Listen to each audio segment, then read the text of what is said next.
100,000 Japanese dead against roughly 12,000 Americans. In any military academy in the world, that looks like an overwhelming victory. In Okinawa, the United States Navy delivered a brutal demonstration of force and industrial power. But for the United States, Okinawa was not just a victory, it was a trauma. It reinforced in Washington the perception that a direct invasion of Japan could cost far too many American lives, and that weighed heavily on the strategic environment that preceded Hiroshima and Nagasaki. In this video, I am going to show you why the greatest military power in history has a vulnerability that its enemies understand very well. How can the country with the largest naval air fleet on the planet and the biggest military budget in history still be pressured by much weaker adversaries? That is exactly what happened in Korea. The United States lost around 36,000 military personnel, while the conflict, counting both soldiers and civilians, left deaths in the millions. And it happened again in Vietnam. The United States lost more than 58,000 military personnel. On the other side, total deaths also reached into the millions.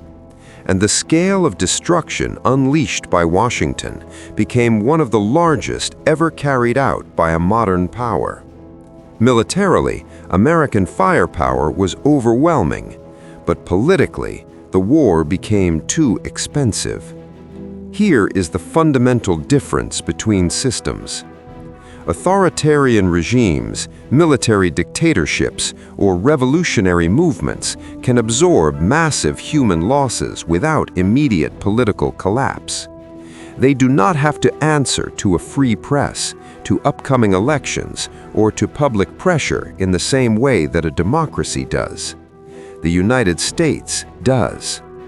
Washington has to answer to public opinion, to Congress, to the media, and to the families of its soldiers.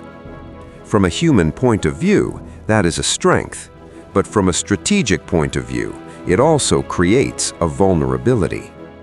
Every wounded soldier, every aircraft lost, every $1 billion burned in an endless war becomes political ammunition against the White House itself.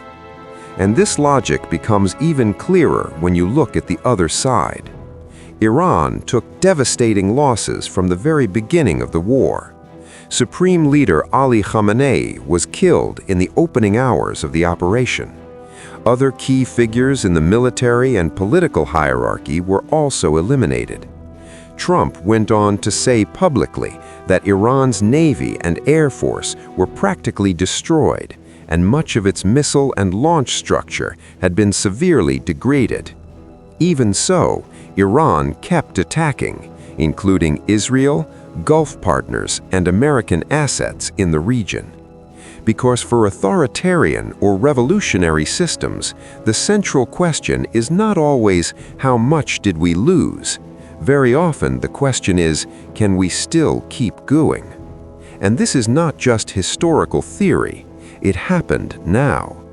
When an American F-15E Strike Eagle was shot down over Iran, an American 50 fleet was launched to try to recover the second missing crew member.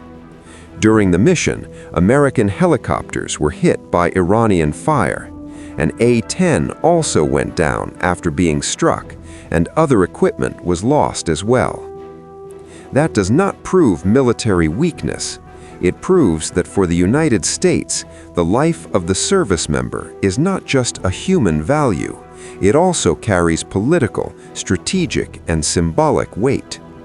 This model works very well in fast, surgical, high-technology campaigns, but it suffers in long, ambiguous wars of attrition.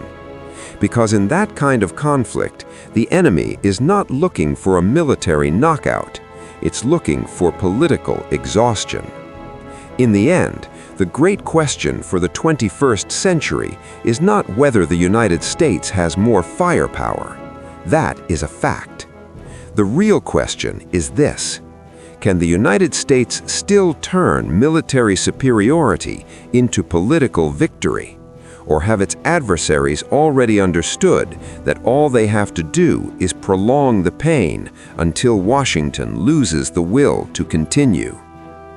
If you want to understand the logic behind battlefields, subscribe to Conflict Front.